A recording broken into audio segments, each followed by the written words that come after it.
semuanya, Assalamualaikum warahmatullahi wabarakatuh. Di video ini kami akan memaparkan materi bab 5 mengenai mewaspadai ancaman terhadap kedudukan negara kesatuan Republik Indonesia. Salah satunya ancaman di bidang ekonomi. Selamat menyaksikan.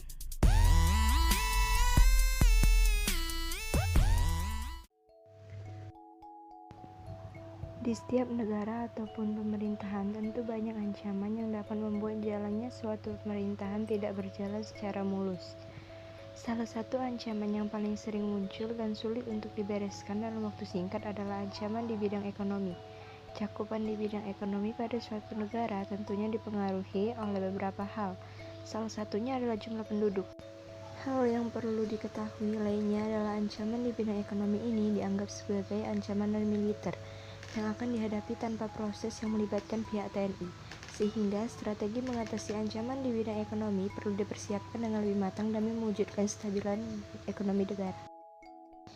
Dikutip dari situs resmi Kementerian Pendidikan dan Kebudayaan Republik Indonesia, ancaman terhadap integrasi nasional di bidang ekonomi adalah globalisasi perekonomian. Bukti nyata pengaruh globalisasi adalah ekonomi suatu negara tidak bisa berdiri sendiri. Saat ini tidak ada lagi negara dengan kebijakan ekonomi yang tertutup dari pengaruh negara lain. Globalisasi perekonomian adalah proses kegiatan ekonomi dan perdagangan di mana negara-negara di seluruh dunia menjadi satu kekuatan pasar yang semakin terintegrasi dengan tanpa rintangan batas teritorial negara. Globalisasi perekonomian mengharuskan penghapusan seluruh batasan dan hambatan terhadap arus modal, barang dan jasa. Globalisasi ekonomi berakibat batas-batas suatu negara akan menjadi kabur, dan keterkaitan antara ekonomi nasional dengan ekonomi internasional akan semakin erat. Globalisasi di satu sisi membuka peluang pasar produk dalam negeri ke pasar internasional secara kompetitif. Di sisi lain membuka peluang masuknya produk-produk global ke pasar domestik. Meski menjadi keuntungan, globalisasi juga menjadi ancaman bagi kedaulatan ekonomi suatu negara. Jenis-jenis ancaman yang dapat mengancam perekonomian suatu negara. Beberapa bentuk atau jenis ancaman di bidang ekonomi diantaranya yaitu 1. Proses pengurangan bantuan kepada rakyat berupa subsidi perekonomian dari suatu negara dikuasai oleh pihak asing. 2. Impor barang secara berlebihan yang membuat stok barang menjadi lebih harga komoditif ekspor pasar dunia yang jatuh. 3. Kebijakan embargo yang terjadi pada negara-negara tujuan ekspor. 4. Meningkatnya angka kemiskinan serta pengangguran di Indonesia.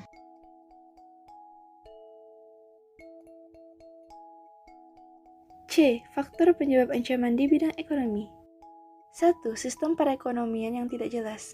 Faktor penyebab ancaman di bidang ekonomi yang pertama adalah sistem perekonomian suatu negara yang diatur di dalam undang-undang mempersulit masuknya investor asing. Oleh karenanya, pemerintah harus mengevaluasi kembali aturan tersebut, sehingga negara memiliki undang-undang di bidang ekonomi yang mempermudah investor untuk berinvestasi. Namun, di sisi lain, sistem perekonomian tersebut juga masih berpihak pada rakyat dan pengusaha dalam negeri. 2. Kondisi politik dan hukum bidang ekonomi sebuah negara. Negara juga dipengaruhi oleh kondisi politik dan hukum. Jika kondisi politik dalam pemerintahan didominasi oleh partai-partai tertentu, maka ada kemungkinan lahirnya kebijakan yang hanya menguntungkan segelintir pihak. Pun dengan ketidakmampuan, pemerintah mengatasi masalah dalam negeri juga akan berpengaruh pada kondisi ekonomi. Misalnya, seperti penanganan penyebaran virus COVID-19 di beberapa negara yang terkesan carut-marut. Demikian pula dengan kondisi hukum dalam negeri. Apabila terjadi pengusulan maupun penyelesaian kasus hukum yang tidak adil, maka hal ini dapat menimbulkan protes rakyat secara besar-besaran, yang kemudian berimbas pada ketidakstabilan kondisi ekonomi negara tersebut. 3. Pembangunan infrastruktur yang tidak merata. Pembangunan infrastruktur yang tidak merata juga menjadi faktor penyebab ancaman di bidang ekonomi. Hal ini akan menyebabkan beberapa daerah tertinggal dan kegiatan ekonominya terhambat, sehingga berpengaruh pada perbedaan pendapat daerah tersebut. Ketimpangan ekonomi antar daerah inilah yang kemudian menimbulkan urbanisasi yang membuat persebaran penduduk yang tidak merata. Selain membangun infrastruktur di semua daerah, Pemerintah juga disarankan membuka beberapa BUMN dan memberikan izin bagi perusahaan swasta untuk berinvestasi di daerah tertinggal. 4. Banyaknya pengangguran. Salah satu faktor penyebab ancaman di bidang ekonomi secara internal adalah soal angka pengangguran yang tinggi.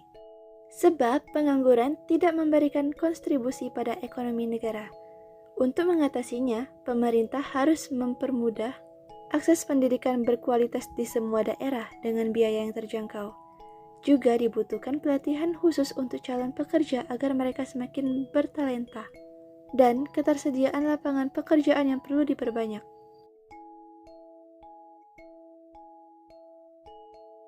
Lima, inflasi.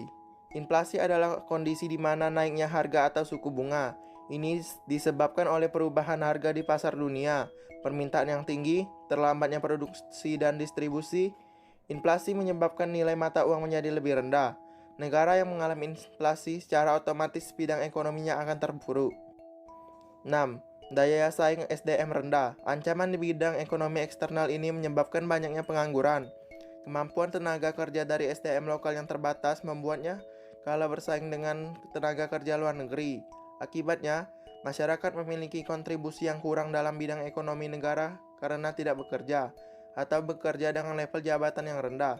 Solusi dari masalah ini adalah dengan meningkatkan kualitas SDM dengan skill mumpuni agar mampu bersaing dengan tenaga kerja dari seluruh dunia.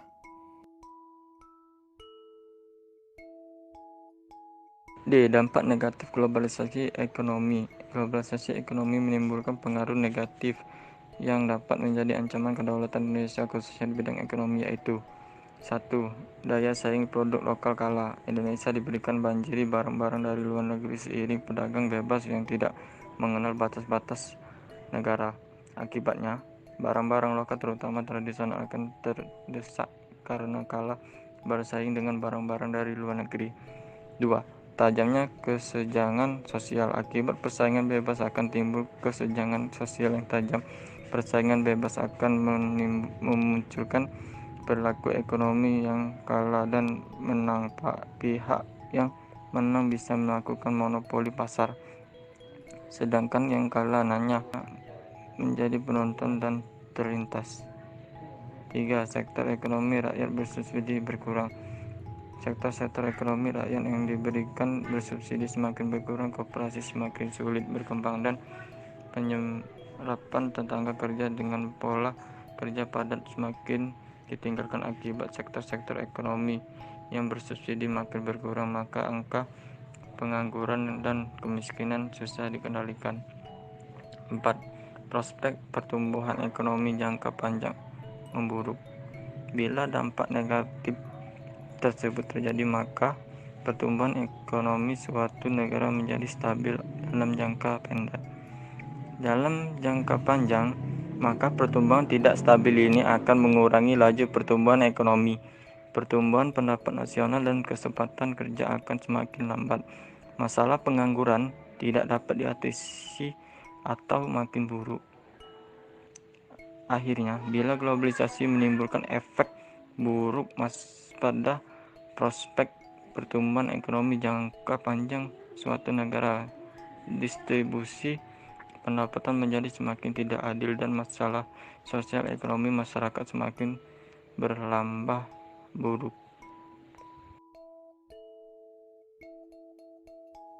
Solusi terbaik mengatasi datangnya ancaman pada perekonomian suatu negara.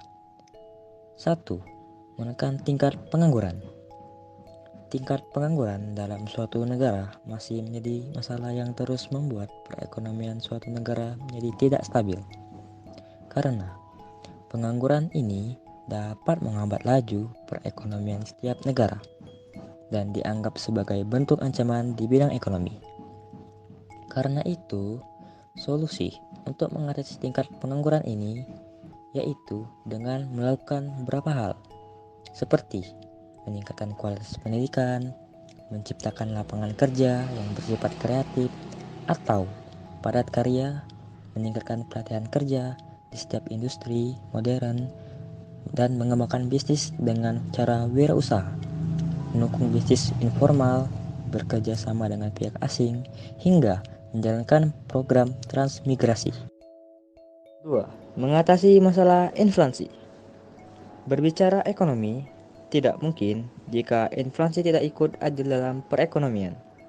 Ya, inflasi menjadi salah satu ancaman yang harus segera diatasi oleh pemerintah, di antaranya dengan melakukan langkah-langkah seperti penerapan evaluasi, menekan tingkat upah, menerapkan kebijakan seperti moneter, non-moneter, dan fiskal, melakukan pengawasan pada aktivitas ekonomi, menerapkan proses pendistribusian oleh pemerintah secara langsung, hingga meningkatkan produksi dalam perusahaan.